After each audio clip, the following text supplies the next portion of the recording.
my bow tie.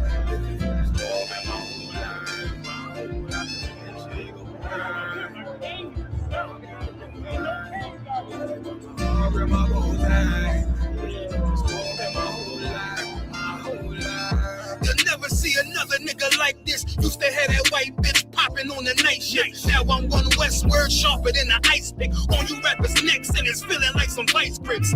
Yeah, that's light shit. Send my bro a kite quick. Ties of war, we ain't forget about you. Keep your light lit. Rappers can't see. Most of them scared to witness. Go and close your eyes. There's one right here for the trenches. Bad bitches, natural hair or extensions. Hood niggas that'll probably grip like some dentures. Brothers on them fences. 23 and 1 out. Praying that that commissary hit before it run out. Riches on the gram, dog filter with their tongue out. Couldn't stay home because they found the dugout. Closed casket, burner in the low jacket. My co-captain, riding on these whole rappers. My hoes fabulous. Now I don't mean that derogatory, but I'm a player and there's no my women riding for me.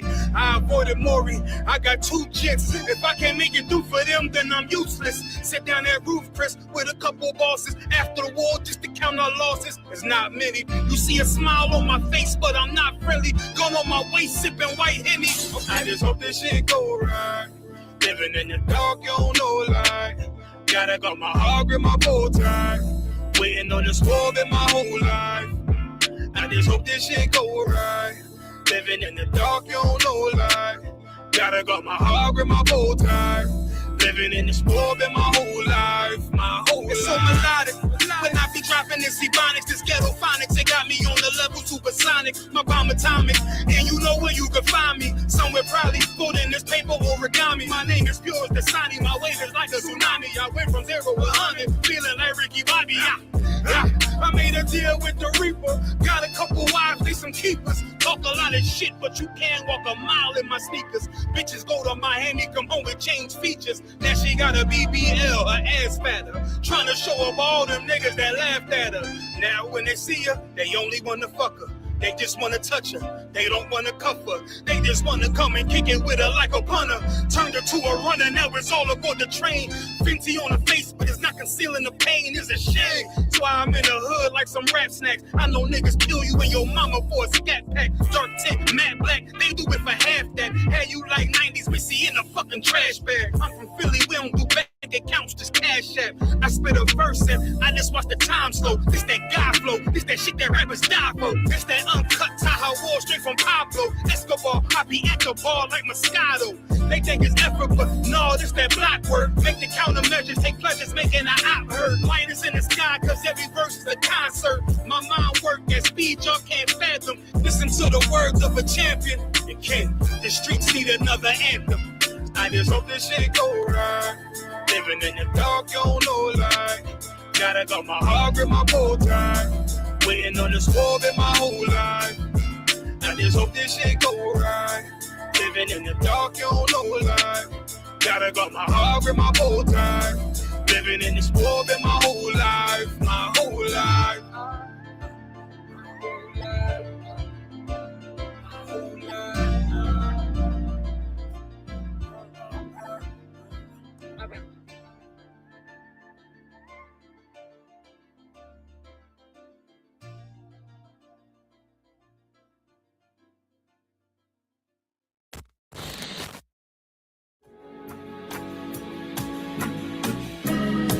They killed, give me Isaiah 14 and 21. They did the same thing to my people. So you said that they put millions of my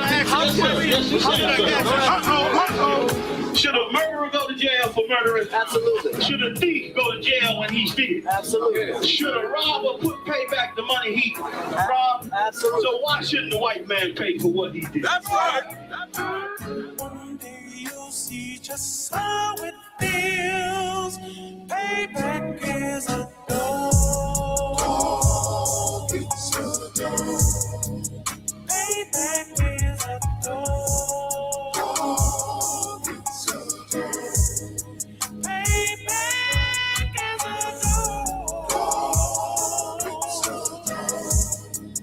Payback is a dog. It's a dog. I'm in a hell of a hole. Was never expected to grow. Just obstacle set in the road. That a result of me selling my soul. The story I'm telling is cold, but yet it's what everyone knows. The white man's the devil is known. America was never our home. Only a place of captivity, safe facility, hating, disfigure me. They claim that I'm lazy, be killing me. Maybe the slavery draining my energy.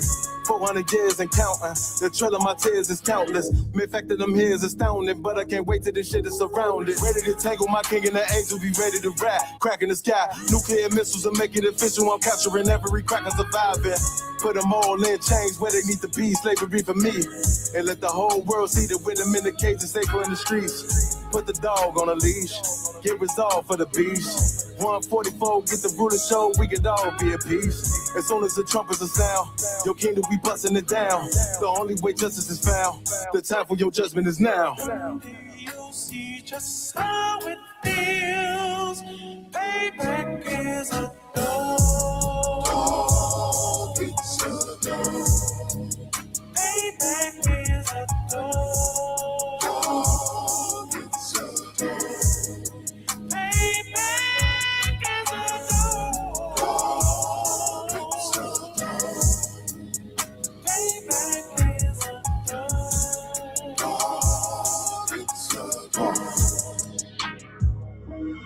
Look, ain't no remorse in my blood slump. It won't be no compromise. Now it's time to feed the worms. Watch his body turn to flies. I clutch iron while you trust the lies. The next Glock I buy gon' be Gen 5. I get it customized.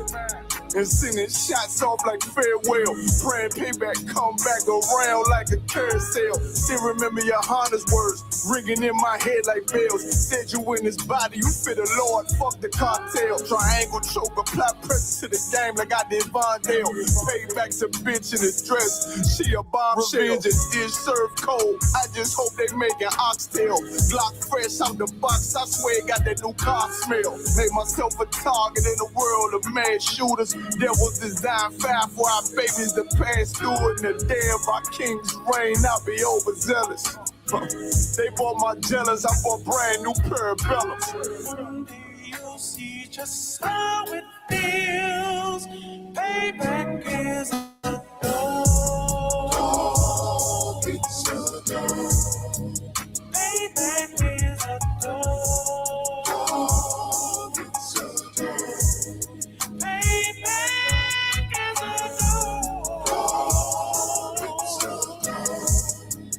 Payback is a dog. It's a dog.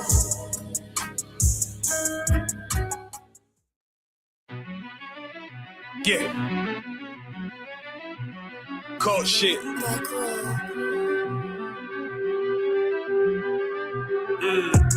I ain't come with goons, but I'm well connected. Walk in the room and pop, pop, pop, like you got rejected. Let me see if you qualify or not. Spinning up in a tinted truck, riding around your block. Busy man. I get a word, yeah, this shit from top to bottom like a motherfucking ceiling fan. Hopping out the rental van, on my way to LAX. Brothers out in Cali and they killers out of every set. But I ain't crippin' on no blood. One West, all my niggas got it out the mud. Put your face on a t-shirt, memory of niggas acting tough in them songs, that's with the drugs. I don't need no cases, all my pistols clean. So now I weigh my options, used to use the triple beam.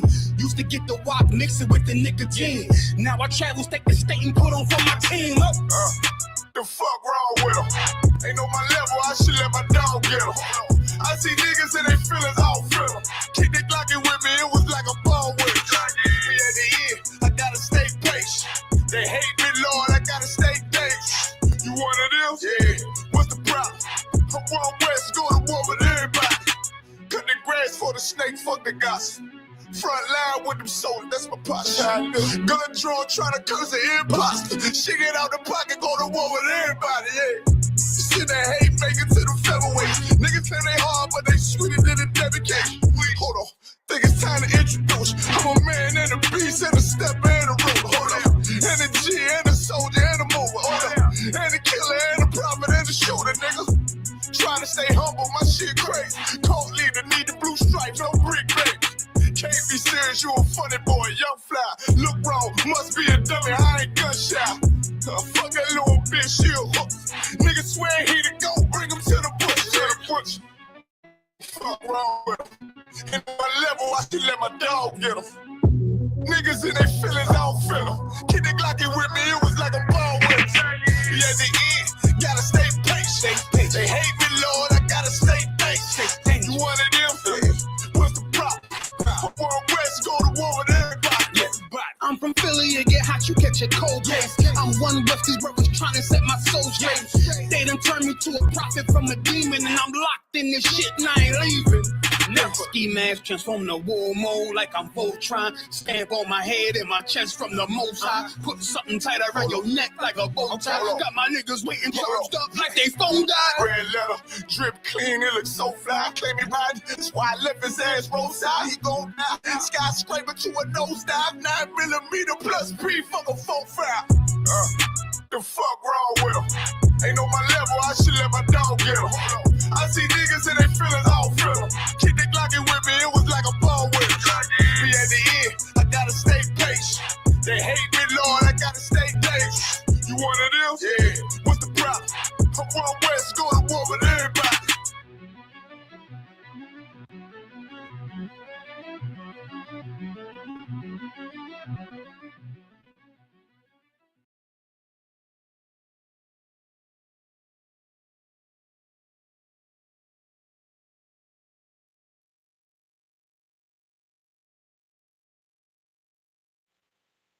All right. Check the mic. Make sure I'm coming out the microphone, not the camera. Yeah. Okay, we too wild. All right. Shalom, Israel. This is the ISUPK, so out of 1 West, 125th Street, Harlem, New York, under Commanding General Yohana. This is Thursday night scripture breakdown class. Before I get started, I'm gonna give all y'all brothers and sisters, give yourselves a hand. All of y'all, including little baby. She was there. She was there. Y'all all did an excellent job over this past weekend, man. If you wasn't there, no sweat, you know what I'm saying? You was there with us in spirit, but y'all all did an excellent job. All of y'all hard work don't go unnoticed. I promise it don't. I'll be the first one to tell y'all that we could not have pulled that cookout off if it wasn't for y'all. So y'all did an excellent job, the water. But if anybody got any questions in the room before I get started?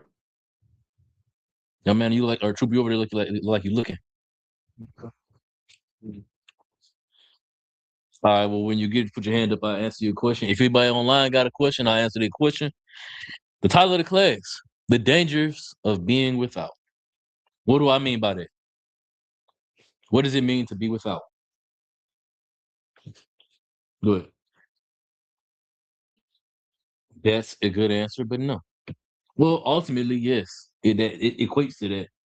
She just listening. Oh, you need to cover her head up. But ultimately, yeah, it does equate to that. But it's deeper than that, than just that simple. You know what I'm saying? The dangers of being without. Does any brother want to answer before I give it to y'all? What do I mean by being without? Like being that's No, it's way off. Why would you say that? No. Good. Good. Does it pertain to like not being of the world without? Nope. You almost there, but it's the opposite. It pertains to not. You want to try again? It pertains to not being in the truth. The dangers of not being within the walls, the confines of the truth. When your parameters ain't set, you're just gonna do whatever. You're gonna go off into doing whatever, living however. And that's a dangerous thing. Because the world we live in tells us to say F brotherhood, F sisterhood, and get your bag yourself. Care about yourself. Only love yourself. But that's dangerous. Because what happens when you really need your brother and you ain't got nobody to call? What happens when you're getting chased down by an Asian man 130 yards and there's no black person to be there for you to make sure that you're safe? What happens when you're hanging out with your white friends, you're all party of white friends, and it's just you, and you get left on a damn island and you so up dead? That's the danger of being without. You don't have the Lord's protection because you're not amongst the Lord's chosen people. When in fact you are the Lord's chosen people. You know what I'm saying? Good. Yeah. Good. Matthew 13.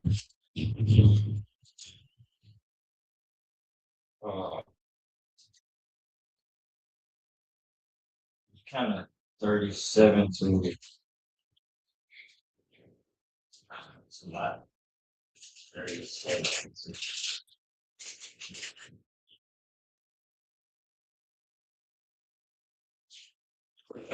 to like 43. Okay, what you want to know? You want to just break it down?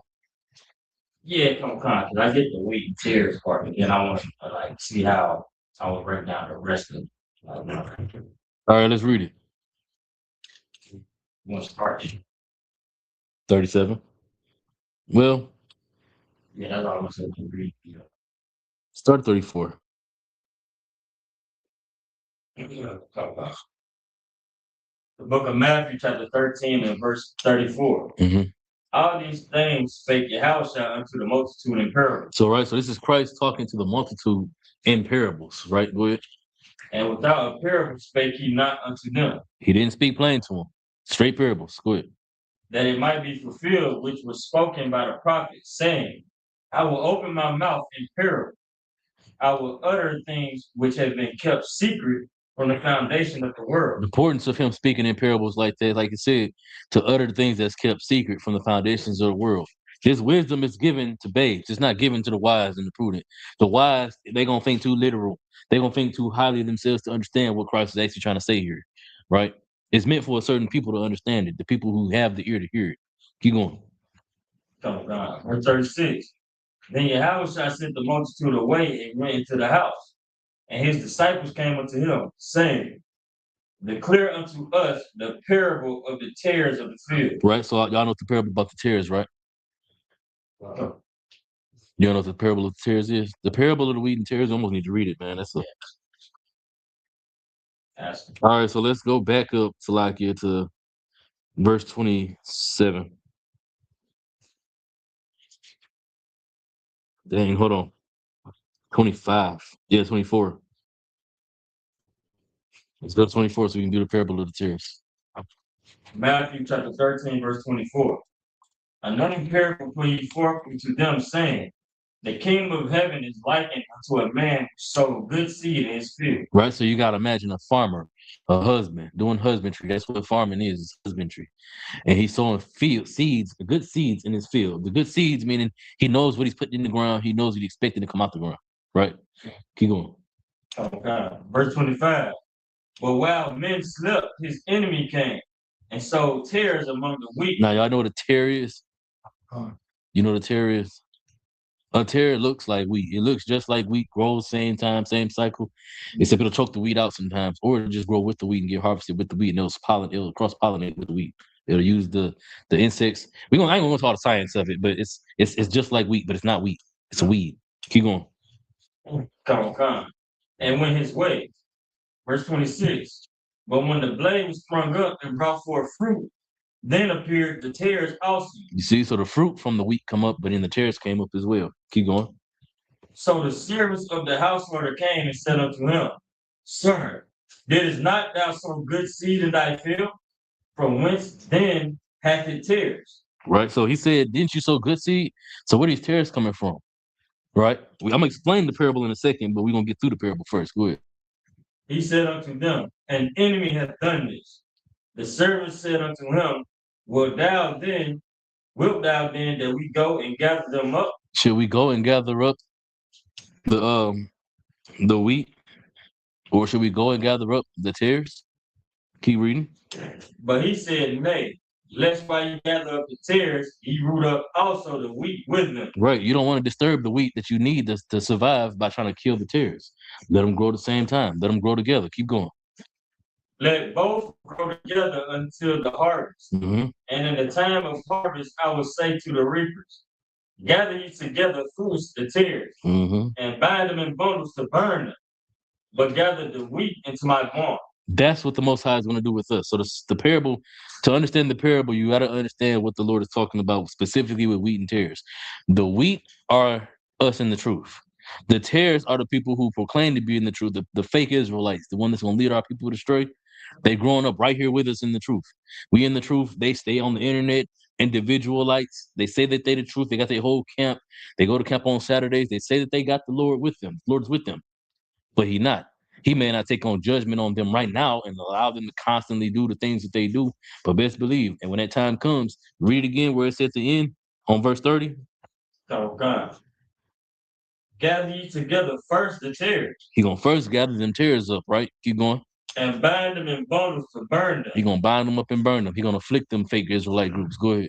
It's like, does that include like Christians, All of them. people that Israel but not Israel as well? Everybody who's Israelite born but does not teach the truth, but they claim they got the truth. Those are the tares. The tares are the ones that, just like we're supposed to be leaders of our people, they're supposed to be leaders of our people. But they're the ones that's the tares because they're not leading our people to the Most High. They're leading our people to go to fill up them churches to pay their pockets, fill their pockets up. They're the tares. They're the ones that are gonna be bound up first and burned, meaning they're gonna be afflicted whenever the Christ come back with them angels. When that sky crack open, they're gonna be the ones that the angels is coming first to bind up before he come and collect us and save us. They're gonna have to be punished, and we're gonna have to endure them being punished. You know, it's gonna be the test don't stop just because Christ come back and he's here and now he's warring with all of the other nations and he's warring with all the powers that's against the truth. He's also gonna war against your cousins, your auntie, your brother, your cousin, your sister, your mother, your father that's not in the truth, but think that they teaching the truth. That say that they teaching the truth and really lying to the people. He's gonna war against them too, and you got to suffer that. You have to sit there and watch it happen. You know what I'm saying? Keep going. But gather the wheat into my barn. Mhm. Verse 31. Another parable put ye forth unto them. So we got the parable of the wheat and the tares. So let's go to what you were talking about. Oh God. Verse 37. He answered and said unto them, he that soweth the good seed is the Son of Man. Right. So now he's explaining the parable. He that soweth the good seed is the Son of Man, talking about Christ. Right. Keep going. Oh God. Verse 38. The field is the world. The field is all outside. So Christ sowing the seed literally is him having taught the truth, died for the truth, and left the truth to Peter. The school been passed down throughout all the generations. Now it's in Commander Johanna's hands. Now it's in our hands. We are sowing the seeds. We are the wheat that Christ planted in the world, and we're also planting more wheat. Keep going. The good seed are the children of the kingdom, See? Keep going. but the tares are the children of the wicked. The children of the wicked one, right? That's John 8:44, right? Talking about you are of your father, the devil. That's brothers and sisters that choose white supremacy over their brothers and sisters, that choose to make the money and get the riches out the streets, that choose the stripper pole, that choose the gang life instead of choosing their brothers and sisters. They choose their own selfishness instead of their brothers and sisters. Keep going. Oh God. Verse 39. The enemy that sold them is the devil. Is who? The devil. That's why you know that they following the white man. Keep going. The harvest is the end of the world, Mm-hmm. and the reapers are the angels. That's the whole breakdown right there. Oh. You need more? Or you too up? So as it goes on, it's talking about Christ. Yeah. The whole point is talking about when Christ come back. Let's keep reading it. Verse 40. Verse 40. As therefore the tares are gathered and burned in the fire, Mhm. so shall it be in the end of this world. So that's when you know Christ is talking about when Christ come back. When it says that Esau is the end of the world and Jacob is the beginning of it that follows. Whenever it mentions the end of the world, it's talking about when Christ come back and it's officially on. It's time for us to come up out of here. But like I said, even when Christ gets here, it's not going to immediately be the end of our suffering. If anything, our suffering is going to intensify because now it's going to hit way closer to home. Now it's going to be your loved ones that's still doing the dirt in the dark that you got to be okay with letting them die in the earth so that they can be reborn in the kingdom. You understand what I'm saying? Come on. Go ahead. Verse 41. The Son of Man shall send forth his angels, and they shall gather out of his kingdom all things that offend, Mm-hmm. and them which do iniquity, Keep going. and shall cast them into a furnace of fire. There shall be wailing and gnashing of teeth. Right? So that's the suffering of all the people that we care about that's not in the truth, right? Read the next verse. Then shall Stop. Read it again. Verse 43. Then Stop. shall- Read it again. Then Read it again. Read it one more time. Then Y'all see the point? After all that happens, then keep reading. shall the righteous shine forth as the sun in the kingdom of their Father. You see what I'm saying? If we have to endure the suffering of losing our family, the ones who claim they love us but ain't in the truth, ain't following the same way we walking, ain't suffering the same things we suffering, we're gonna have to endure them suffering. And we have to, that's really gonna be your ultimate test to show of your faith. Are you gonna turn your back on the most high because he's punishing your brothers and sisters when they deserve the punishment that they get for not following him? They're gonna be back. That's the glorious thing, most glorious part about being in the truth.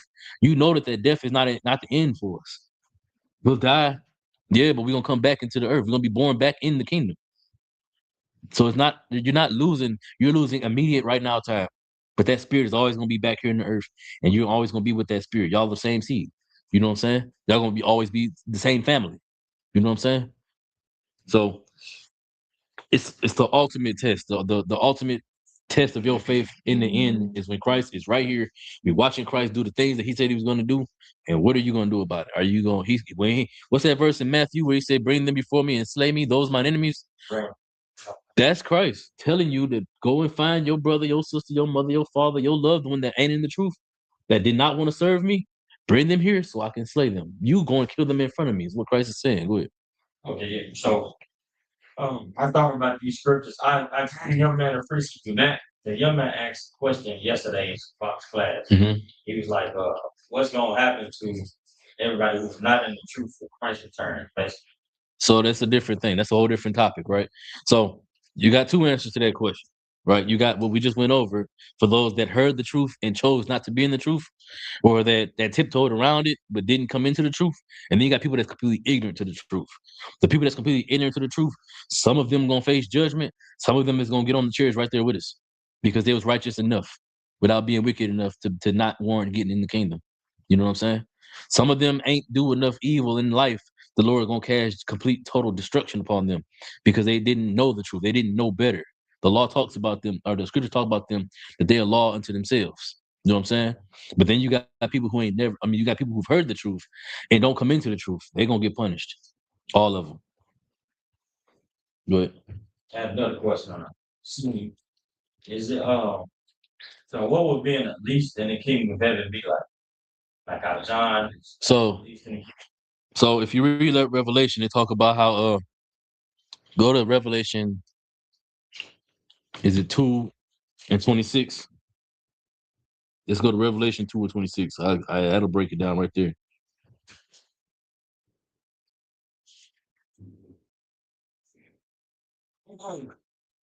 book of Revelation, chapter 2, verse 26. Mhm.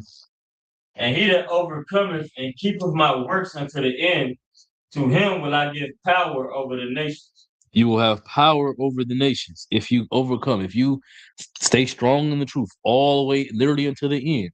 Christ come and he start to kill your people. He tell you to bring them before me and slay them, and you do that. This is your reward. Keep reading. Verse 27. He shall rule them with a rod of iron, as the vessels of a potter shall they be broken to shivers, Talk about the heathen, right? Keep going. even as I received of my Father. Now that's what's the reward if you're in the truth, full 100%, great in the kingdom. Least in the kingdom, you're not that. Least in the kingdom, you're poor. Not poor, but you're not this. You're not a king. You're just a civilian. Even the lowest of Israel will be greater than the greatest heathen.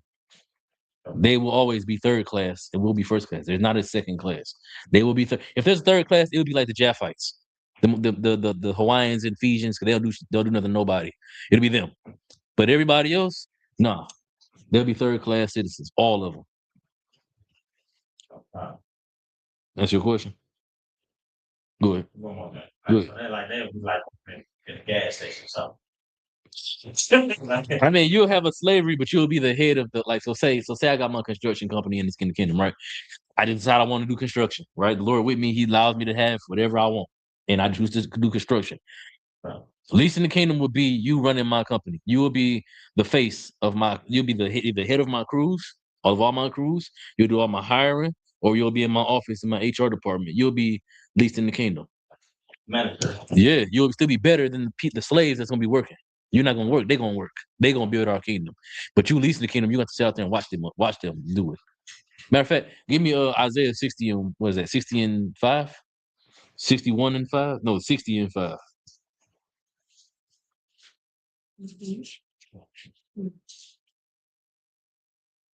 Nope. 60 and 10. Salakia. Jump right there. Mm-hmm. The book of Isaiah, chapter 60 and verse 10. And the sons of strangers shall build up thy wall. This is what least in the kingdom looks like. You ruling, you being an overseer for the sons of the strangers. Keep going. And their kings shall minister unto thee. Mm-hmm. For in my wrath I smote thee, but in my favor have I had mercy on thee. Read the next verse. Verse 11. Therefore thy gate shall be open continually. Being least in the kingdom means you're going to be the brother that stand at the gate to make sure that we're going to receive these riches. Keep going. They shall not be shut day nor night, Mm-hmm. that men may bring unto thee the forces of the Gentiles, Mm-hmm. and that their kings may be brought. That's what being least in the kingdom looks like. You still going to be mighty. You still going to be great. You just ain't going to be Revelation 2 and 26. You know what I'm saying? The hierarchy is going to go Christ, the disciples, the 144,000, then everybody else, and then the least in the kingdom. That's going to be the hierarchy. It's the brothers and sisters that suffered for the Lord. They'll be right under the 144,000. 144,000 are all men. The governing power, the governing body of Israel. Those going to be your kings, your rulers in different lands and everything. And then their families as well will part of that the rest of that big multitude of people. But the least in the kingdom is under them. They're the ones who got to do the actual overseeing work. We're going to be on vacation. Y'all ever wonder how you go to drive through the suburbs, you and your slave, whatever, or you're on the way to work, you see white people just running? They ain't got nothing to do all day. They're just running, doing nothing. But they all rich and wealthy. That's least in the kingdom. You know what I'm saying? They're and when we're great in the kingdom, that'll be us, great in the kingdom. Us in the truth, have earned our reward. That's what our reward will be. We'll be able to do that. While other black suspects and Avenians who are least in the kingdom, they're gonna have to go to the slave. They got a great job, but they gotta work. That's least in the kingdom. All right. That makes sense to everybody? Everybody to up? Anybody got a question? All right. Let's get back into the topic, right? Oh, young man, our trooper, did you have a question? Did you find your question? Okay, no sweat. Bar. So we kind of touched on it a little bit, right? The dangers of being without, because the dangers of being without means the dangers of not being great in the kingdom, being least in the kingdom, not having rulership. But also the affliction that comes with being without. Like we brought up earlier about people, Christ is gonna say, bring them here that mine enemies bring them here my enemies that I rule over them and slay them before me.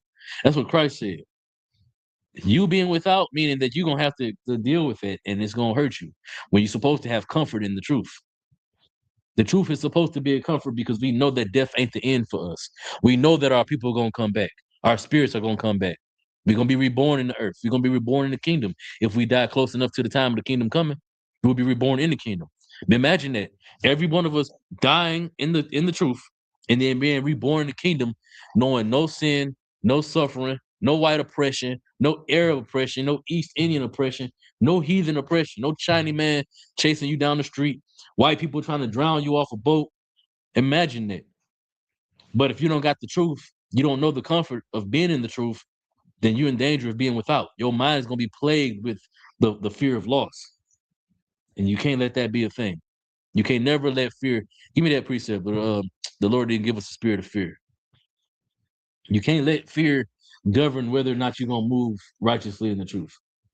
You can't let your fear of what could potentially happen tomorrow stop you from doing what you're doing today. Give me the other precept that says today's problems are sufficient for thee. I'll find it. It's like you pull that one for me, Canuck. You have the other one. Go ahead. The book of 2 Timothy chapter 1 and verse 7. For God has not given us the spirit of fear. Because the Lord ain't give us the spirit of fear. It's not meant for men to feel fear. Salakia. It's not meant for men to feel fear. We're supposed to be strong. We're supposed to be courageous, right? General Muhammad broke down something super, super heavy a few months ago. All of us are afraid. It's a natural thing. But us as men, especially men in the truth, men of the Lord, we don't get the luxury of just being afraid. We have to be courageous for the brothers that's not courageous. We got to be courageous for the sisters that's not courageous while we're waiting for our hero to come. We have to be a hero to them. So the Lord didn't give us a spirit of fear. You may be afraid, but you don't have the spirit of fear. The spirit of fear is going to stop you from being courageous. It's going to stop you from being brave. It's going to stop you from laying your life down on the line for the brothers and sisters that need you. Should no sister ever be outside in that parking lot or finna come out this school and go in that parking lot and not be 100% safe, 100% sure that she's safe to walk down them stairs, no matter how dark, no matter what the world got going on out there, it's safe to walk from here down to her car and back up. She should always know that it's a brother watching me, it's brothers watching me, it's a brother down here, it's a brother up here that's gonna come down with me. She don't gotta worry about that. She's not supposed to have to worry about that. But if she does, that means that you are allowing fear to take over your spirit. But even then, you don't have the spirit of fear, right? Go ahead. Most High in Christ. Go ahead, brother. Come on. This is the book of Matthew, chapter 6, verse 34. Start at 33. Come on. This book of Matthew, chapter 6, verse 33. Mm-hmm. But seek you first the kingdom of God and his righteousness, and all these things shall be added unto you. And all these things will be added unto you. Keep going. Come on, son. Take therefore no thought for the morrow, for the morrow shall take thought for the things of itself. Don't worry about the things that's coming tomorrow. Don't worry about the problems that you can't solve today. The problems that's looming tomorrow. You worried about that light bill that you ain't got the money for? Don't stress over that. Go do what you got to do today to get the money to get the bill. But if you can't get it, you don't worry about that today and wear yourself into the ground today. You know you're going to come up with it. You know the Lord put men in your life that you can rely on. Brotherhood and sisterhood is the most powerful weapon on earth. But this also speaks to the danger of being without. If you don't have brotherhood and sisterhood, then you're going to worry about that light bill that you ain't got the money to pay. You're going to worry about that high-ass rent that we all got to pay that you just short on because you don't got brotherhood and sisterhood to help you. That's why we pay camp funds here in the school so that we can make sure your tithes, if you ever wonder what your tithes go to, it's to taking care of people that need help. That's what the point of the tithes is. That's all in the New Testament. I believe it's in the Old Testament. It's explained it, but I know it's explained in the New Testament, though. The purpose of taking up the tithes is to give unto every man his need. If you need help with your bills, the point of taking tithes, we can help you with your bills. If you need help with your living situation, your baby need diapers, formula, and you can't come up with it. You done exhausted all your resources. You come to the school, you come to the priest, and the priest gonna make sure that you got that. You know what I'm saying? I'm gonna give y'all a real life example so you know I ain't lying. When I was a trooper, not an officer, I was a trooper in the school, brand new. I was $1,200 behind on my rent. And I was like 2 days before eviction day. I told Captain Thorrod, he was like, why you ain't speak up and say something sooner? I didn't know I could do that. I'm thinking, you know what I'm saying? We supposed to pay tithes, but I'm still come out the world. This still like church to me. So I'm thinking, you know, I pay the tithes, but I ain't finna get no help. No. Cap made a call 2-3 hours later. I had $1,200 to pay my bills. You know how much I had to pay back to the school? $300. I had a month to come up with $300 to pay the school back after they paid my whole rent. I had a slavery. I had a job. I just was in a bad situation that month. But that's how you know that this is the real. This is the truth. Keep reading. Come on. Sufficient unto the day is the evil thereof. Today's problems is good enough for today. Don't let tomorrow's problems be the thing that deter you from dealing with today's problems. Tomorrow's problems gonna be there tomorrow. You can run, you can hide, but they are inevitable. It's a lot here. No, but for real though, tomorrow's problems are. There's nothing you can do about them as far as, you know what I'm saying, you can prepare. But what happens when the Lord decides that it's time to test you in a different way?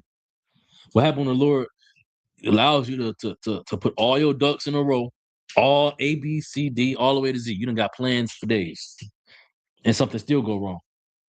You gonna worry yourself to death worried about the thing that could still go wrong, or you just gonna allow yourself to have done all you can and pray that the Lord is with you. And if he is with you and stuff still go wrong, you just pivot. That's what we did with the cookout. We had a couple of hiccups here and there.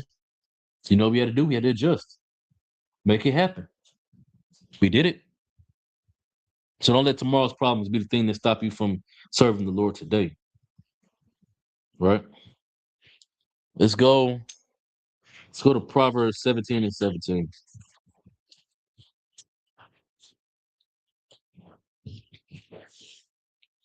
Again, we're on the topic of brotherhood, sisterhood, and when you really need them. It's not when things are great, it's when things are going bad. But if you don't fight for that brotherhood and sisterhood while things are bad, you'll never have it when things are good. It'll never be real. Go ahead, read it. Whichever one of y'all got it first. Come on.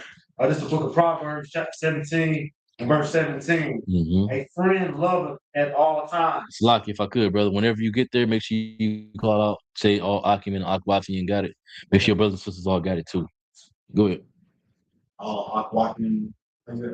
Akim got So, this book of Proverbs, chapter 17 and verse 17. A friend loveth at times. a friend loves at all times. When times is great, your friends right there celebrating your glory, celebrating your victories. When times is bad, your friends are right there suffering with you. Now you think it would be, you think it's common sense, you know, when times is great, you know, everybody who claim that they really love you, claim that they're your brother, claim that they're your sister, when times is bad, you expect them to flake out and not be there. But when times is good, you expect them to be there, right? You'd be surprised how often that it's actually flipped. When things is bad, they right there in the mud with you. But when you got some success, then you see them to be haters. They there with you because you down. It's the chance for them to gain glory, for them to show up. But when you gain success, they're not there. They're not there to spur you on. They're not there to give you the thumbs up, to dap you up, to salute you, to say good job, because they hate on you. They're really not your real family. They're not really your friends.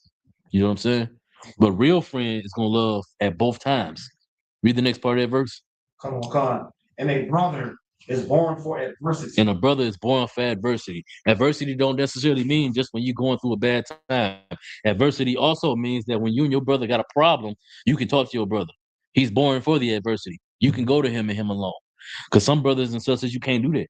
Some brothers and sisters, you got adversity with them, and they won't talk to you. They'll make an excuse or backbite or talk about you behind your back, but they won't directly address you. They won't talk to you about the thing that they got a problem with and try to fix it, because they're not born for adversity. They're born for the good times. They're going for the glory times where they can gain glory, but they're not there for when things get hard between you and them, when y'all got to fix it. That's the danger of being without, just being forced to deal with them type of people, them type of relationships. If you ain't got the covering of the Lord, if you don't have the truth, you don't know what you're looking at. Everybody who come in your face and smile in your face ain't your friend. But you don't know that if you ain't in the truth, because the world will teach you that, well, as long as everything copacetic, we got a good relationship. We ain't necessarily friends, but we making money together. He ain't gonna do me wrong because we getting paid together. Nah, greed is crazy. Greed will make people do horrible, outlandish things to you just to gain a little bit, even though they're already making a lot. They want your little bit too. But you don't have the truth. You don't have that wisdom. You got to have the truth to have that wisdom, man. The truth shows you, like we just read, that a friend is born for adversity. Read that verse again. Come on. It's the book of Proverbs, chapter 17 and verse 17. Mm-hmm. Slakia, drop that. Go to 18 and 24. 18. It's going to drive the point home a little bit better. Walking, chapter 18, 24. A man that have friends will show himself friendly. You must show yourself friendly. If they really your friends, you have to show yourself friendly to them. That's not just talking about brothers, but it's also talking about sisters. If you got a sister that you deal with, that your friend, hey, turn your ear down a little bit. If you got a sister that you deal with or a friend to you, you got to show yourself a friend to her as well. You know what I'm saying? She might be going through things that she ain't able to openly discuss. You got to be a sister enough to her that she can talk to you about them things. And it goes without saying, the brothers, we already know that. You know what I'm saying? Keep reading. And there is a friend sticketh closer than a brother. That's what I was talking about on Monday. You got some people that's your blood relatives, but they're not suffering the suffering that you're suffering in the truth. They're Christian. They're smoking weed to deal with the problems that they're dealing with.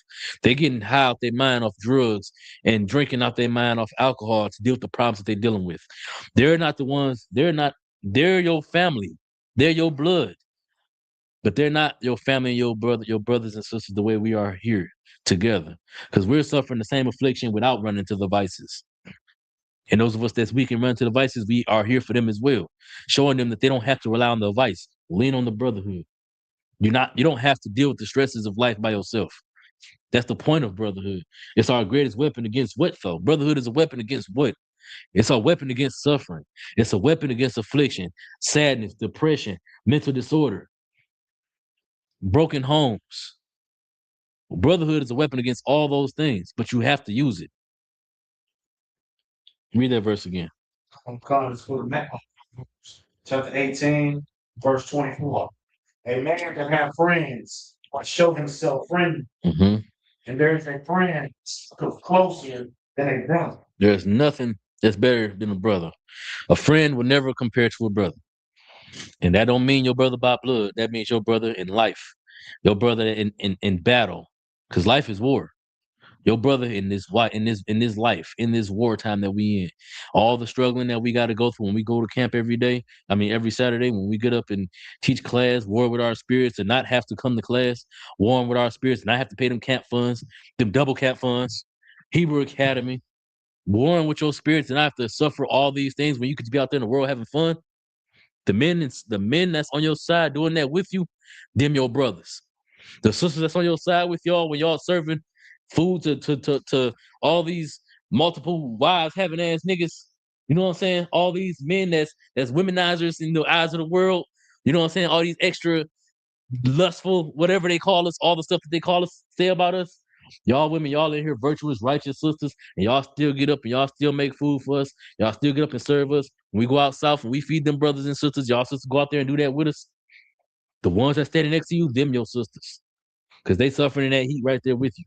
You ain't gaining nothing from doing it. You ain't making no money. You ain't getting no social media exposure other than being on the school's pages. You know what I'm saying? Y'all, there's nothing for y'all sisters to gain from doing it other than crowns in the kingdom. Other than proving y'all faith in the Most High. Go ahead, brother. Lord God, appreciate it. Go ahead. It'll be found in the book of Ecclesiastes chapter 6, verse 7 and 8. Let's all get there. Call it out again. Oh, God. Ecclesiastes chapter 6, verse 7. It's in the Apocrypha. That's a good precept. Ooh wee.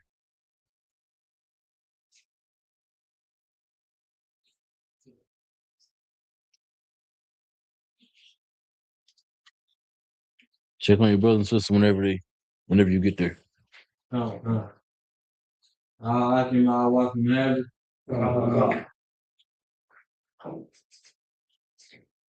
What? Go ahead. No, God. If thou wouldest get a friend, Verse 7. no, God. Ecclesiastes chapter 6, verse 7. If thou wouldest get a friend, prove him first. Prove him first. Put that friend, brother or sister, through the fires of affliction, through the fires of trial. Meaning allow them the chance to prove themselves to be your brother, your sister. Don't just say, well, I met this new person, it's my new friend. No. When things going good, cool. That's great. But when things going bad, that's when you get to prove them. Let them show you that they're your family. Express that I'm going through this thing, X, Y, and Z.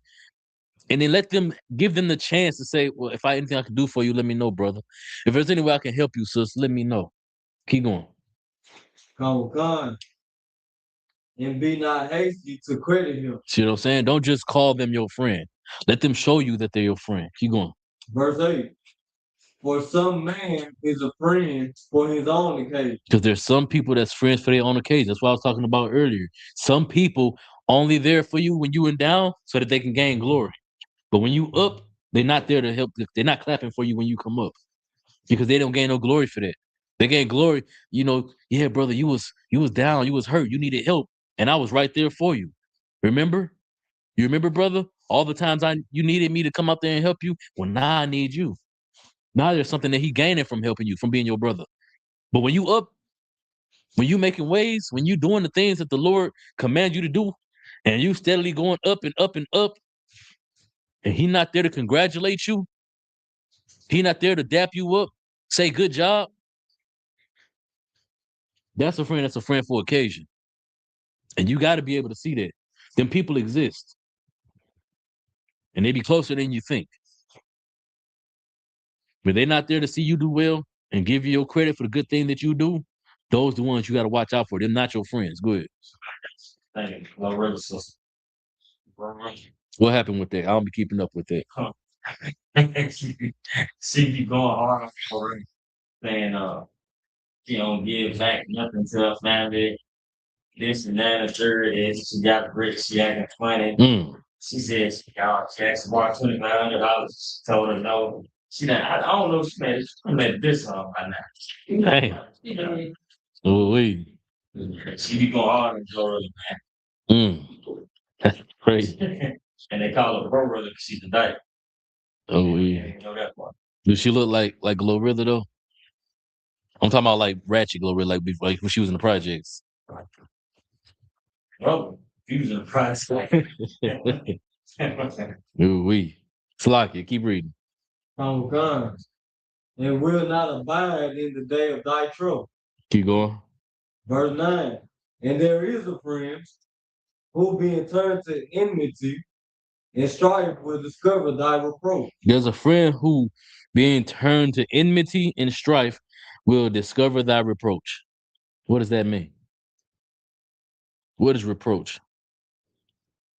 Go ahead. It's like a checking correction or like criticism. Look it up. Give me the definition. It says there's a friend who, being turned to enmity and strife, will discover thy reproach. Go ahead. Approach definition means to express disapproval, disappointment, or criticism towards someone for their actions. Right. So that person that's claiming to be your friend, it said if they turn to enmity and strife, they have enmity and strife against you, they will discover your reproach. Meaning that you're gonna show them that you have a problem with them. But that's you being a good friend. You have a problem with how they treating you and how they acting towards you. That's you getting the chance to show them that you're a real friend, a real brother, a real sister to them. Because if you didn't care, you would just do what? Let them slide, keep going. No, you would just cut them off. You wouldn't say nothing. You just cut them off. That's not a good friend. Real friends let friends know. Real brothers and sisters let brothers and sisters know when they're offended. That's Matthew 18. Instead of the scripture said that there'll be no schisms. Give me that Kanakh, y'all. No schisms. The scripture said there'll be no schisms in the house of Israel. That's what that is a schism. When you just stop dealing with a brother, stop dealing with a sister, don't talk to them. When you got to art with them, that's a schism. And there ain't supposed to be none of that. That's what causes us to break apart. That's what leads to cliques. You know what I'm saying? That leads to division amongst us, and that's an evil thing. Go ahead, read that when you got it. Go ahead. 1 Corinthians chapter 12, verse 25. There should be no schism in the body, that the members should have the same care one for another. We're supposed to have the same care one for another. That person may not know that they offended you in a way that's that serious to you that you just cut them off. I mean, you don't got the same care as them, because if they knew, they would immediately apologize, or they may not immediately apologize. But you have to give them the chance to show you who they are. You got to give them the opportunity to show you that they're your brother and they're your sister, that they're your friend. Right? Let's drop that. Let's go to Ecclesiastes chapter 4 and verse 9.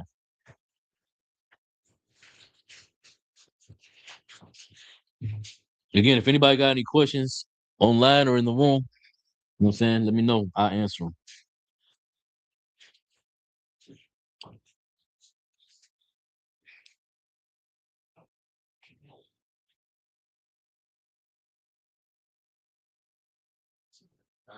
Go ahead. Okay. This is the book of Ecclesiastes, chapter 4, verse 9. Are Akim and Aquati inhabit? Go ahead. Two are better than one. Two are better than one. This is talking about brotherhood right here, right? You might can get it on your own. You might can solve the problem. But how much easier is the problem to solve if you rely on your brother and your sister to help you do it? How much easier is it to deal with being a single parent if you got brothers and sisters willing to help you? How much easier is it to pay them extremely high bills that you're behind on if you got brothers and sisters to help you come up with the shortage? Who is better than one? Keep going. Because they have a good reward for their labor. There's a great reward for the labor. What is the reward, though? That's what I want to ask y'all. What do y'all think the reward is? Go ahead. Well, the kingdom of heaven. Yes, but you got to be way more specific than that. What is the reward? For helping your brother and your sister in their time of need, what's the reward? What you get out of that? Go ahead. Oh, Salaki, hold on. Go ahead, sis. Give her a hand. That's the answer. That's the reward. You gain your brother and your sister. You gain rapport with them, so that later on, when you need them, they'll be there for you. Go ahead. Unrelated, but the brother under Knoxville said, "Hey, did you ever look over my family history report to see what tribe I am?" Brother Andre, you never sent me your family history. You need to be more consistent in class as well, brother, if you want that type of question answered. The information is on isupk.com. You got the chart. If you have your family's history, you need to do the research, do the work of finding out who you are, and present that, and then we'll confirm it for you. But to really just know for sure, just the leg work of it, you have to do that yourself. That we made all the information that was available to you. You know what I'm saying? We've done the work. We've done the research since 1969. There's countless breakdowns on the history of Israel's migration, everything, all the tribes. There's books written about it now. So if you want that answer, that information, you have to do the legwork of actually comparing your notes from your own personal history that you found with the history that we've done in the school to find for you. And then you can present that to me and then I'll look it over. But you have to do the legwork yourself, brother. That's the beginning steps of you putting your brick into the truth. Slack it. What was that? You asked me about any questions. Yeah. Go ahead, brother. The question I got is a little off topic. It's fine. The scripture. I had a question about Ruth, chapter 4, verse 24 through 26. But I guess the breakdown question I had is verse 25. All right, let's start at 24. I can walk with God. 4 and 24.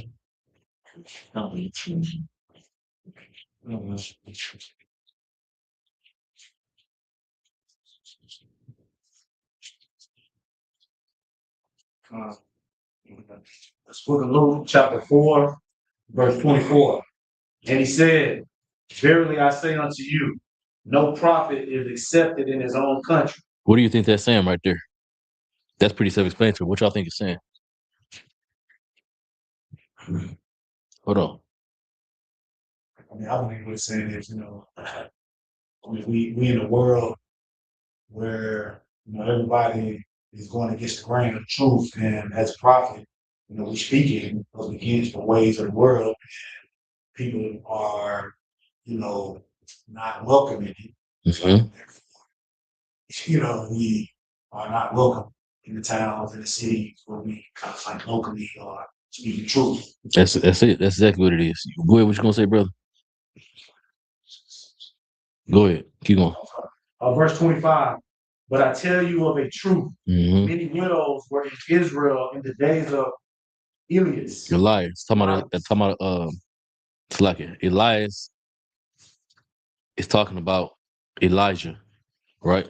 So during the days, like the sister that he met, she only had what was it, like some onions or something, and he asked her to cook for her, and there was only one meal she had enough to make, and she made it for him, and her son died, and then he prayed for her son to come back, and the Lord brought her son back.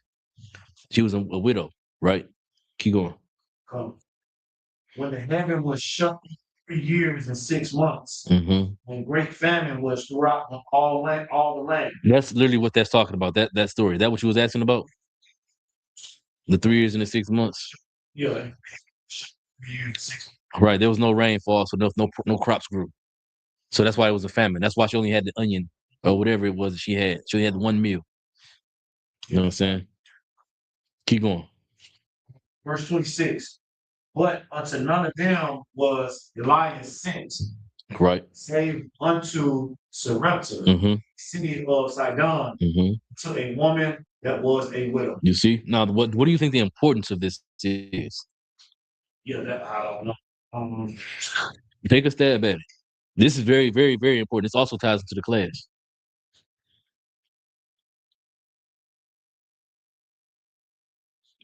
Let's break down really what you just read. Christ is talking about how the prophets are not accepted in their country. We already broke that down, meaning that we're not accepted where we teach, but we teach and accepted amongst our brothers and sisters where we are, right? The next verse will talk about how there was many widows, and one of the Lord's best prophets ever, Elijah, who he gave real power to, went to that widow, to a widow, and took care of her instead of all of the other people in Israel. He went to a widow. Instead of all the brothers and the sisters that could have used a priest like a prophet like him, he went to a sister that ain't have nobody, that ain't have nothing. He went to her. What is the importance of this verse, this parable, this story, Salakia?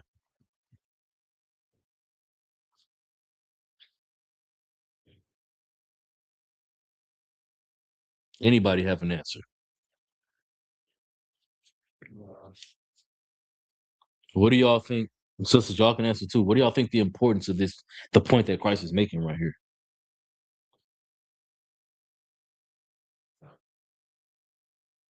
Nobody? Let me ask y'all a question, brothers.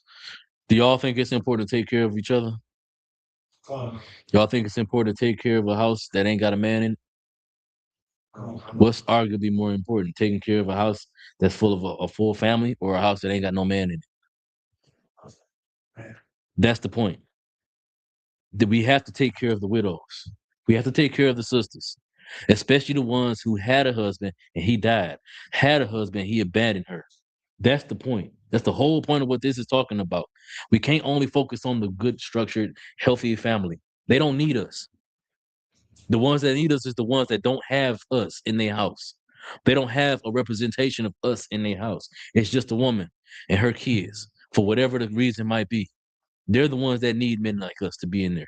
They're the ones that need somebody to come and cut down trees, to cut the grass, to help kill the bug, the spiders. Somebody breaking their house. We need to be the first person on site before the police even get there. She should be able to call the police first, then call us. We should beat the police there. Somebody should be able to get to her and be there. Speed. Yo, it's a ticket. Pay the ticket. But get to her. Protect her. That's how it's supposed to be. That's the importance of what Christ is talking about. Because during that time, they was ignoring the widows. All they cared about was the men, the family, the good, solid, structural family. Why? Because they were trying to appease the Romans. If the family was secure, the family was solid, they had a man in there, they was producing resources that the Romans could exploit. The Roman could get taxation off of. The Romans could collect debt off of.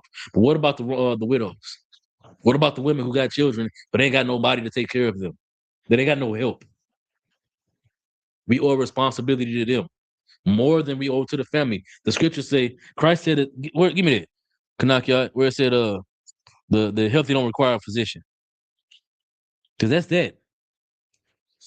Those brothers and sisters that got a father, a nuclear family, the father, the mother, children, they don't need us. They shouldn't need us because we got that brother in that house that we've trained him up. If he ain't been trained up, he need to come here and get trained. They don't need us. The ones that really need us is the ones who don't have us in there. No reputation of the truth, no reputation of the Most High in there. Go ahead, read that when you got it. Book of Mark, chapter 2, and verse 17. Mm-hmm. When Yahushua heard it, he said unto them, they that are whole have no need of the physician. The whole family don't have a need of physician. They're not sick. They don't have a need of us in there. Go ahead, keep going. But they that are sick, I came not to call the righteous, but sinners to repentance. Right. He didn't come to call the righteous. If you got a man in your house, give me Colossians 11, or is that 1 Corinthians 11 and 3? Yeah, give me 1 Corinthians 11 and 3. If you got a man in the house, you got the Lord in the house. As long as he's in the truth, you have the Lord in the house. So it shouldn't be nobody in the house, should be no sinners. It's the house that ain't got no man in there. And that woman just trying to figure it out. She the one who need us in there. Read it. So, this is the book of 1 Corinthians, chapter 11, verse 3. Mm-hmm. But I would have you know that the head of every man is Christ. The head of every man in Christ is Christ. So I mean, every man that's in every household in Israel, his head is supposed to be Christ. He's supposed to be following laws, statutes, and commandments. He's supposed to be in the truth. Keep going. And the head of the woman is the man. But if the head of the woman is the man, but her head is gone, then she just by herself. So that means she don't got Christ in the house. There is nobody there. So it's more important. That's what the point of that verse in Luke is talking about. Them verses in Luke. That's the point of what they're talking about. Is that we got to be there for those sisters. We got a responsibility that we owe to those sisters, to them widows. Just like we owe responsibility to the elderly in Israel. There's old brothers and sisters. I sent this brother Kanakia and the brother Parak all about to Clarksville to deal with a sister because she called asking for medicine, money getting her medication. Wish I took her some clothes and some more stuff out there too. Yeah. No, not clothes. We went barter like pots and pans, little food and stuff. They bought her the essentials, things that she needed. Give them brothers a hand, man. That's what Christ was talking about when he was talking about the parable or talking about the history of Elijah with the widow. It's not about the glory that Elijah got. It's about the service and the work that Elijah did. That's what makes us great because we go out our way to help our brothers and sisters that need it, regardless of who they are, especially the ones that ain't got nobody to do it for them. It's brought back what I was talking about earlier. We got to be courageous. We got to be brave and be heroes for the people who ain't got no heroes, who ain't got no courage, who ain't got no strength. We got to be strong for them. We waiting on our hero. All of us in the truth, we all afraid. And we all waiting on our hero to come and save us. But while we waiting on him, they don't even know he's coming. They don't know that there's an ultimate hero. So we got to be a hero to them. And that's what that is. Those sisters that's widows, they don't have Christ in the house. We got to be a hero to them. Salakia. Let's go. Let's go to John 2:15. No, Salakia. Give me Galatians 6:2. Read it when you get it.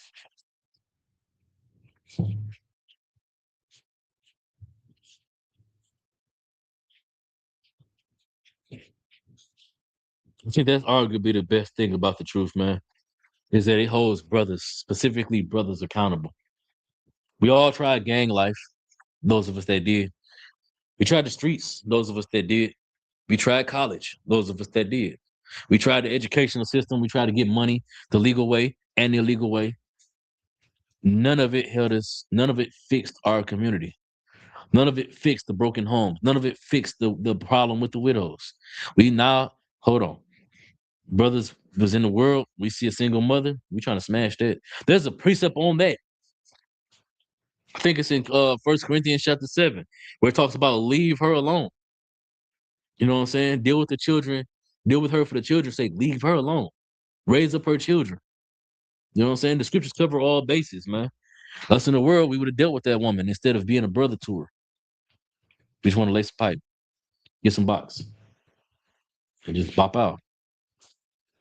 But that's not what they need. They need security. They need stability, somebody that they can rely on. Even if you're not going to rip that sister up, leave her alone then. Be a counselor to her. Bring her into the truth so she can get counsel. You know what I'm saying? Be there. Be the light that she needs in her life instead of taking her light away. Read it. Oh God. This is the book of Galatians, chapter 4, verse 6. No, it's like it. 6:2.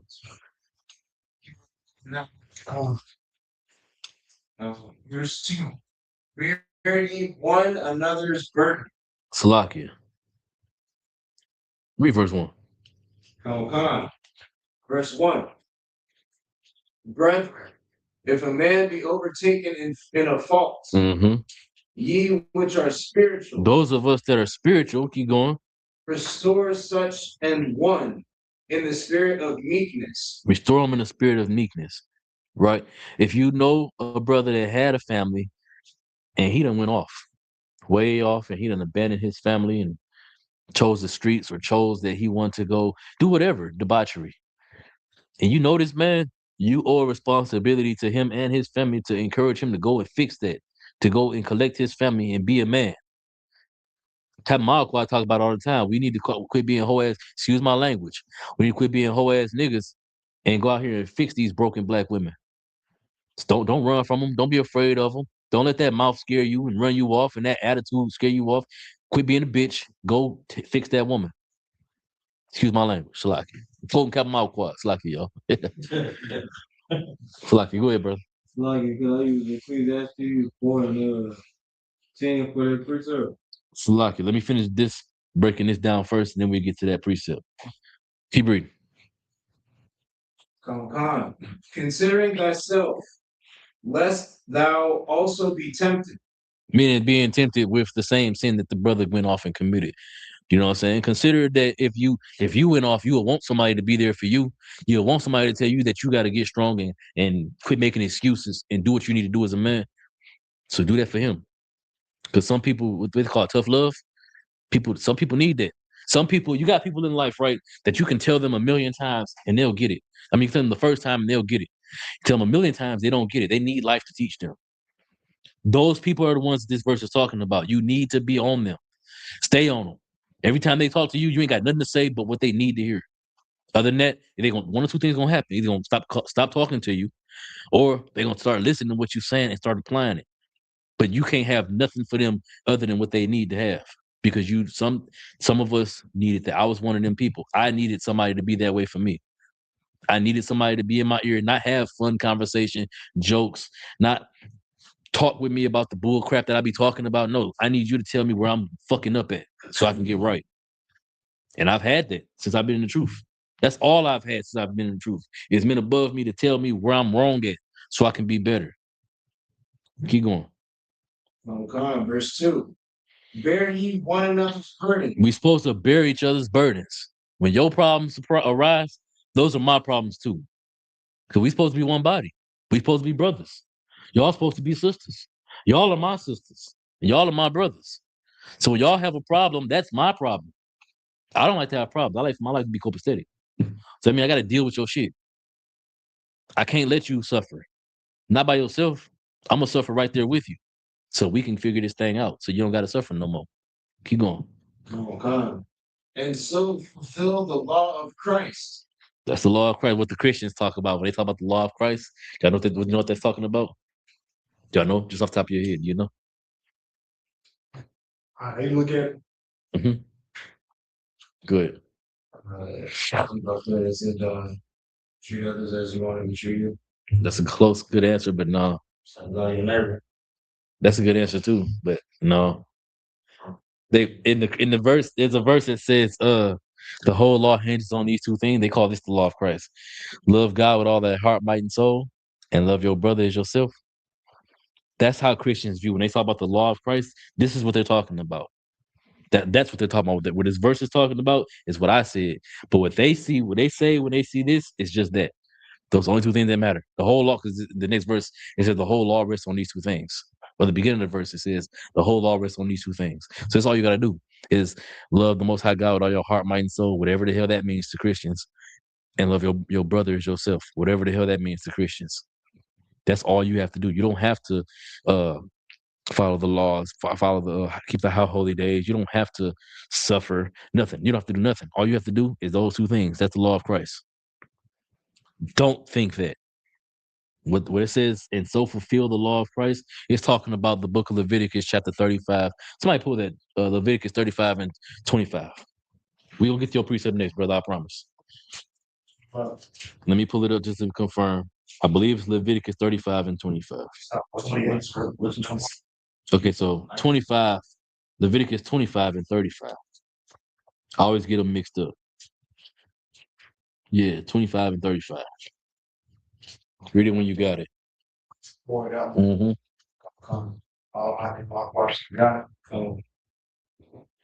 It's the book of Leviticus, chapter 25 and verse 35. Mm-hmm. And if thy brother be waxen poor and fallen in decay with thee, then thou shalt relieve him. Yeah, though he be a stranger or a sojourner, that he may live with thee. Then you're supposed to relieve him. No matter if your brother's a stranger or a sojourner, you have to relieve him so that he can live with you. Does that live with you mean literally dwell with you? No, it's saying so that when he's dealing with you, he's alive. You breathe in truth. You're breathing life into that brother. You're giving him rest from the battle of the world. When he's with you, he's not battling on his own. And that's what Christ taught. That's the whole point of what Christ taught, was brotherhood. Go ahead. So if I could, in this context, is stranger referring to an Israelite that's not living by our custom? It's literally a brother that you don't know. It's an Israelite that you don't know. You don't know that nigga. You know what I'm saying? He's a stranger. Though he be a stranger or a sojourner, you don't know that nigga, but you know he's an Israelite. So you owe a responsibility of brotherhood to him, period. That has to be the standard, though, man. That amongst all of Israel, every problem that we face, every affliction that we suffer could all go away if the standard was, even though I don't like how you act. Even though you out from the world and some from unfamiliar place, I'm still gonna be a brother to you. I'm still gonna be a sister to you. Do you know how much you change people day just by showing them brotherhood? Just by showing them sisterhood? Do y'all understand how powerful that really is? You can diffuse a whole lot of crazy situations. I had a situation at our slavery, man. Brother, you know Booker. I mean, yeah, but you know Booker. His friend Liberty, his best friend used to work with us, but he got fired. But one day, me and Liberty was loading up to go to our job. Booker came over cussing Liberty out because he got sent to go to go do a pack back. A pack back basically just move everybody's stuff back into their house. Long story short, right? But there was a bed that never got taken apart, so it needed to be taken back to the shop and be cleaned. He blamed Liberty for doing it. And instead of Liberty cussing him out like, nigga, I didn't do that. It's not my fault. I wasn't even on that job. Liberty went ahead and took it, accepted it, whatever. It just was what it was. And later on, he was able to come back and talk to him. And he apologized to Booker, apologized to Liberty, explained to him that I didn't know that you wasn't on the job, whatever. But the brother showed him brotherhood. Instead of cussing him out and snapping on him and they get to throwing hands, he remained a brother to him and just let him have it. And you know what I'm saying? He was worried about fixing the brotherhood more than being right. That's the most important thing. It ain't always about whether or not you're right. You could be all the way in the right and they could be all the way in the wrong. How much is the brotherhood and the sisterhood worth to you? Is being right worth losing your brother and your sister? It's never worth it. Y'all can have a difference in opinion. Y'all can discuss things later on, but it's never worth losing your brother and your sister. Y'all ain't gotta like each other at the moment. Paul didn't like Barnabas. They went their separate ways. But they were still brothers.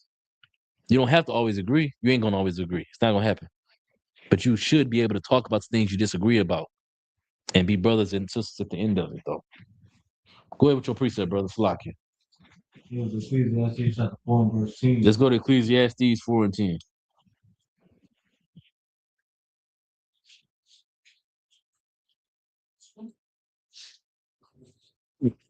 Brother, I didn't pull that earlier, did I? Did I? I stopped at 9, didn't I? You clever. You clever. You clever. Go ahead, you got it. I give my wife and God. No, Good. Most High Christ. Ecclesiastes chapter 4 and verse 10. For if they fall, the one will lift up his fellow. But woe to him that is alone when he falls, for he have not another to help him up. That's what it means to be without. To not have nobody there for you when you need them. Because you wasn't there for nobody. You didn't let nobody know that you needed help. You was alone. You was without. And the danger of being without is that you ain't read it again. Read the end of it again. Come. For he. For he. Come. For he have not another to help him up. That's the danger of being without. Without brotherhood, without the covering of the Lord, there's nobody to help you when you really need somebody to help you. When you're going through affliction, the demons is crazy, powerful, man. People who commit suicide that won't commit suicide if they had somebody to talk to, but they don't let nobody know what they're going through. They try to battle on their own and then they lose the battle. When I could be here for you, I could do whatever I possibly can. It may not even be enough. But just me showing you that I'm here and me actually doing the work of being your brother or a sister doing the work of being a sister, you might, that little bit of effort, even though if it wasn't enough to fix the problem, it was enough to deter them from taking their own life. We owe it to each other, though, to allow each other to be brothers, to show that we're brothers and sisters. If things ain't always right, which they won't be, allow a brother or a sister the chance to make it right. Tell them that they messing up the brotherhood and sisterhood. Tell them that they making you not like them no more. Tell them what's wrong. Tell them you offended, man. You have to. And if they don't give you the response that it's supposed to be, what's supposed to be the response if I tell you that I'm offended by you? What's the response supposed to be? So what? That's it. That's it. Not no explaining, not no reason, not no bullshit. Excuse my language. It's supposed to be Salakia. Why? Because fixing the brotherhood and sisterhood is more important than being right. I don't need to be right. I need you. That's how all of us are supposed to think. That's how we have to think. That's the only way this is gonna work. That's the only way that we're gonna build a nation that Christ that's worthy of Christ coming back to establish. He's not establishing a nation of backbiting and low-key hating. Go ahead. Go ahead. Ecclesiastes chapter 20 and verse 2. Ecclesiastes. Kind of about 22. Somebody raised your brothers right. Y'all niggas got precepts and shit. Slacking. Excuse my language. Go ahead, read it. The book of Ecclesiastes chapter 20 and verse 2. Start at verse 1. Verse 1.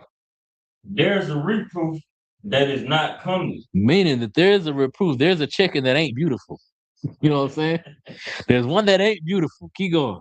Again, some man holdeth his tongue, and he is wise. There's some people that shut their mouths though. They wise. They get the checking, and it may not be the nicest checking. It might be rough. It might hurt. But you shut your mouth and take the checking. You're wise. Read before we continue. Why are you wise? Y'all hands should be going up fast. Why are you wise for shutting your mouth and taking the chicken? Because you were wrong and whatever the chicken is, you know, Give her a hand. The point of the checking is to make you better. That's the whole point. It might not come soft and sweet. There was a video that went viral about that. She was like, I hear what you're saying. I just don't like how you saying it to me. It ain't about, and then all the women in the comments, sis, you completely missed what he was saying. You heard the words he was saying, but didn't hear what he was telling you because you didn't like the tone. The tone don't matter. Sometimes the tone is justified. Sometimes, think about it this way, right? I love you. I believe in you. I expect great things from you. All my faith and my stock is in you and your success that I know you can do. And then you fail. You do something stupid. Not even say it, you just do something stupid. That ain't you. But that's not really you. Are you going to get what I'm saying? Or if I say, brother, what are you doing? You done X, Y, and Z, A, B, and C, 1, 2, and 3 perfectly well. And now here it comes the time to show out and you fail. That's going to get you more than, brother, you messed up. What happened? That's not going to get you. That's not going to work. So not all reproof is going to be comely. Some of it going to hurt. But you're supposed to shut up and take it because it's to make you better.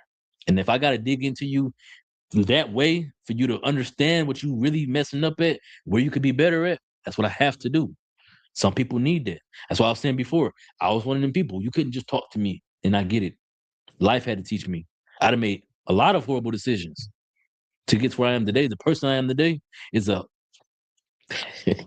There ain't no word for how far away from who I was that I am now. I still got a long way to go, mind you. But I'm way different than what I was. But it took life teaching me. I had uncles. I had niggas that was in the streets that I called my brothers, that I called my boys, that I really looked up to. The nigga I looked up to the most, you know what I'm saying, ended up in the penitentiary. So I was really on my own. I had to learn from life, yelling at me, punching me in the face, kicking me when I was down for me to learn. You can take me yelling at you and telling you where you're wrong. Keep reading. Oh, God. Verse 2. It is much better to reprove than to be angry secretly. It's better for me to check you than to be secretly talking about, man, this nigga ain't doing what I told him to do. Hey, man, Kanaka. I don't know about that nigga being a trooper, brother. He got on shoes. He got on cut on his shoes, man. No, it's better for me to openly check you and tell you, brother, you wrong for having them shoes on. That way you can come and tell me, Salakia, sir, it won't ever happen again. That's all I need to hear. I don't need your reason. You say Salakia, sir, it won't ever happen again. No sweat, brother. You A1 with me, goddammit. You know why? Because you didn't give me no gay ass excuse. Excuse my language, y'all. You didn't give me no weak excuse. You kept it a bean. You told me you ain't gonna never let it happen again. What can I do? What else can I expect from you? You took your check-in like a man, and you guarantee me it won't happen no more. That's all I need to hear from you.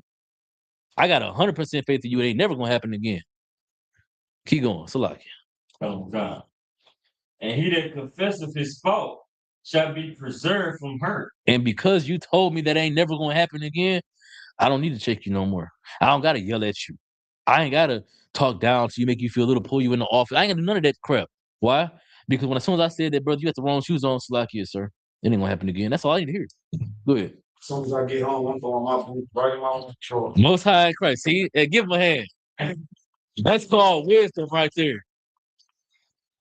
That's called wisdom right there. Now, I kid you not, brother. We had a brother come in here. He was beat. He gone. He came here in shorts. All right. So don't be him. Don't be him. Salakia. Yeah. Man, oh, get out that nigga. Salakia. And it was spiritual because the last day that nigga showed up in shorts. Spiritual. Salakia. Was that it on it? Was that it on it? Come. All right, Canuck, what's his name? Parak got a precept. Let's read that, and then we're gonna end the class.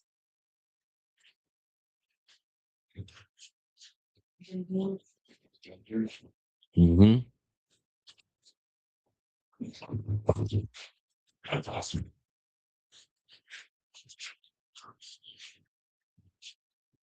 It started too, yeah. Good. The book of 1 John, chapter 5, verse 2. By this we know that we love the children of God. This how we know we love the children of God, meaning our brothers and sisters, the ones that's in here, but it's not here, and the ones that's out there. Keep going. When we love Mm-hmm. and keep his commandments. Why is that the truth?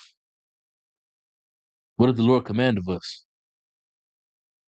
Whether they be strangers or sojourners, we show them brotherhood so that when they dealing with us, they can live. Keep going. Come. Verse 3. For this is the love of God, that we keep his commandments. Mm-hmm. And his commandments are not grievous. It don't hurt us to show brotherhood to our brothers and sisters. You may lose a couple dollars out your wealth, no sweat. You may lose a little bit of time. You can't get that back, no sweat. Why is it no sweat though? Because you're sowing a seed that the Lord commanded you to sow anyway. You're showing brotherhood that the Lord commanded you to sow anyway. It's not our money. It's not our wealth. It ain't our time. And all of it belongs to the Most High. We just spending it on his occasion, on his accord. That's like the parable about the talents, right? The master left his men with certain amounts of talents and told them each one was left with one talent and was told to do what they can with it, make it grow. I see y'all when I get back. You know, I ain't gonna break down the whole parable, but it's the same basic thing. The Lord gave you all these things. He gave you $10 so that when you come across a brother or sister that's struggling out there and they asking you for $1 to get a bottle of water, nigga, give them $1, give them 2, give them 3. Do what you can to ease your brothers and your sisters suffering. Why? Because you got a job, they ain't got no job. They on dope. You know they gonna go use that money to get some dope. It don't hurt you nothing to lose that $1 or $2.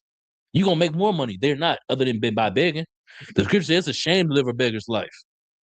So that's something that they got to deal with. But your goal should be to ease your brothers and sisters' pain, ease their plight and their oppression. If white people can give white people change, I can give my brother and sister change. We better than them, right? Sisters, we better than them, right? So if they can give their people change, I can give my brother and my sister $1. It don't have to be money. If I got extra food in my bag, I do this all the time. I pack my lunch every day. Sometimes I have food and I don't eat it after lunch. I don't really take a lunch like that. I work. But brothers and sisters be homeless, they see me and they ask, you got a couple dollars I can get? No, but I got this bag of fucking carrots. You can have it, nigga, if you want it. Excuse my language. You know what I'm saying? I got it. You welcome to it, brother. I don't talk to him like that, but you get what I'm saying. Salaki, y'all get what I'm my point though, man. It's being a brother to a brother and sister that need it. Go ahead, sis. You had a question. You had your hand up. Oh, I asked, where does it say that not to live in beggars life? That's I was gonna ask. I'm gonna ask for that. I'll give you the freezer. Pull that real quick. It's a shame to live a beggar's life. It literally verbatim says that. That's how you know the white man the devil, because he out here just begging. This is a vagabond. Where Hakula when I need them, man? I need ad libs. The Mayo meltdown. What do you call the Mayo monsters? What do you call them? Mayo. The Mayo mutants. You feel me?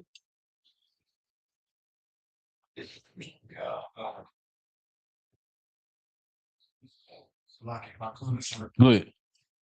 Ecclesiasticus 40, chapter 40 and 28. Read it. Come on. Watch, got it. Ecclesiasticus 40 and 28. Come on. You got it, sis? It's in the Apocrypha. Ecclesiasticus, yeah. We don't got the apocryphal. It's like, Put it up on your phone. That way you can have it when you ask the question. Ecclesiasticus chapter what? 40 28. and 28.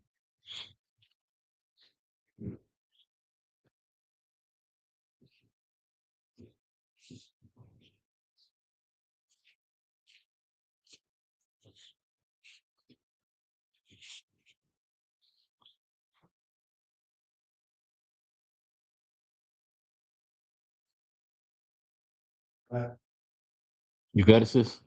All right, good. Ecclesiasticus 40 and 28.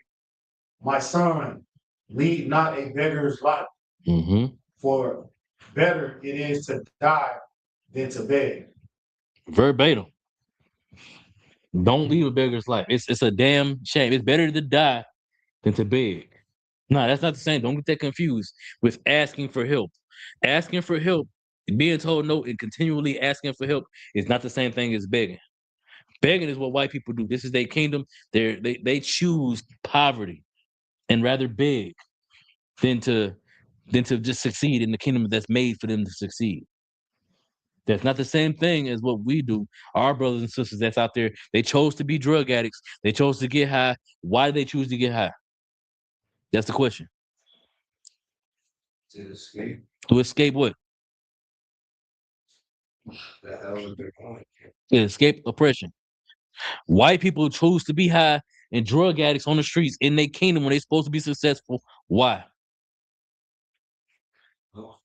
Because they're losers. Because they're losers. They're interlopers. They just want to have fun. They don't care about what potentially could go wrong. They're not running from nothing except success, glory that they can get in the kingdom of Esau. That's all they're running from. Our brothers and sisters out there is running from pain and suffering. And they just ran too far and now they just stuck out there running, constantly running, chasing something that they can never catch. Y'all know what that something is though? If it's okay if you don't. Yeah, but what's the point of chasing the dragon? Why are they chasing the dragon? But why? What are they chasing? Nope. It's okay if y'all don't know. They're chasing peace. They're chasing high, like you said, the dragon, that first high, because it took them away from the pain, took them away from the suffering. They're chasing not being oppressed. They're chasing peace. But they never gonna find it. Why? Because they're constantly chasing it out there. Go ahead. Like I'm about to say freedom. They're chasing freedom. Freedom from what? From oppression. Freedom from oppression. You gonna teach the class, little lady? Or you got a question over there? She's sociable today. All right, Salaki. Does anybody got anything else? Don't get caught without, man. Be a brother to your brothers. Allow your brothers to be a brother to you. Be a sister to your sisters. Allow your sisters to be sisters to you. Don't be caught without. Tell them, sis. Let them know. I might already do the security announcements here. Salaki. All right, and with that, I pass the class over to Trooper, to Salaki, to Young Man Omar.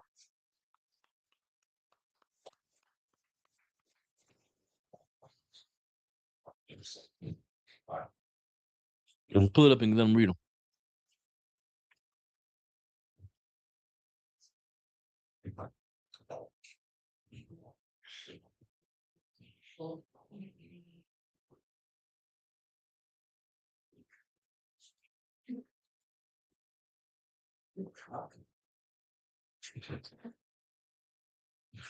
Make sure we turn the camera.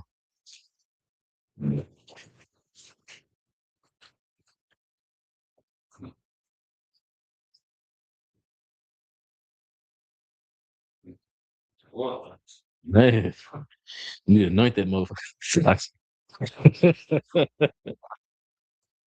Excuse my language, y'all. I don't normally use profanity this much. I'm in the zone right now. I'm feeling I'm in rare form. It's a lot for you. We are the ISUPK startup place 125th Street in Harlem, New York. Rule for new brothers and sisters. When a new brother or sister comes into the school, they are off limits for 6 months. They are to be saluted only. They are here to shed themselves of the world. If they need transportation, the teacher will arrange it. After 6 months, if a brother or sister has an interest in a particular person, he or she must get permission from the head to speak to a brother or sister. There's another 6 months in which the brother and sister will court each other. After this 6-month period, the brother and sister will get permission from the head to marry. Tithes, which is a commandment, found in Numbers chapter 18, verse 21, and Malachi chapter 3, verse 8 through 10, means tenth in the Hebrew, ma'ashara.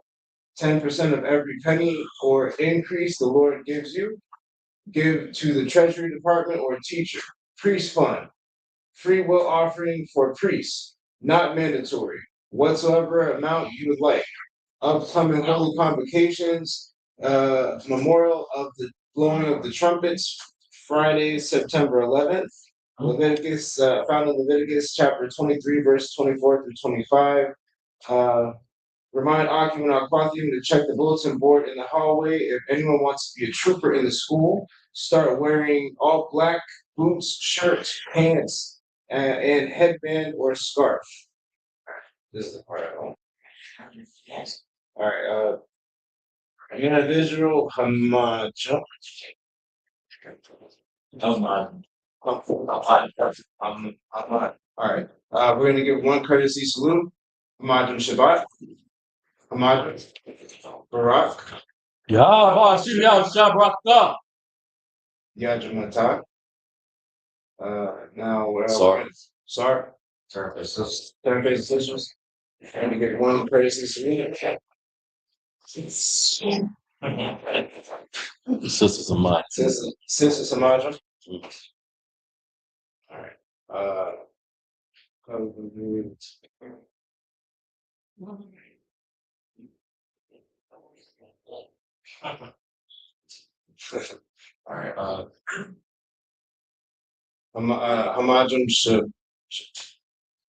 Shabbat. Hamadrim Barak. Yahweh Shemal Khan Bashim Yahweh. Yajim Matak. Sorry.